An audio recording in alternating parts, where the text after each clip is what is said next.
ఈరోజు మేము పచ్చి కొబ్బరి పచ్చడి క్యారెట్ తాలింపు చేస్తున్నాము. క్యారెట్ తాలింపులో కావాల్సిన పదార్థాలు: క్యారెట్, ఒక ఎర్రగడ్డ కోసుకోవాలి, కరింపాకు, కొంచెం ఆవాలు, ఉద్దిపాయలు తిరువాతకు, నూనె, ఉప్పు, 2 గంటలు ఆయిల్ పోసుకోవాలి. ఆవాలు ఉద్దిపాయలు వేసుకోవాలి.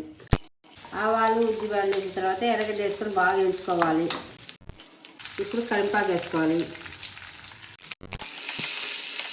ఎర్రగడ్డ ఎర్రగా వేగినాక కట్ చేసి క్యారెట్ వేసుకోవాలి.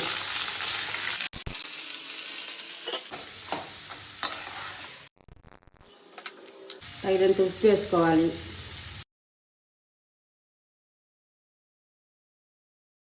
చిన్న మంట పెట్టుకొని 15 నిమిషాలు ఉడికించుకోవాలి. పొట్టి కొబ్బరి, మంచిపప్పులు, కారం పొడి, తెల్లబాయలు వేసిన పప్పుల పొడి 2 స్పూన్లు వేసుకోవాలి.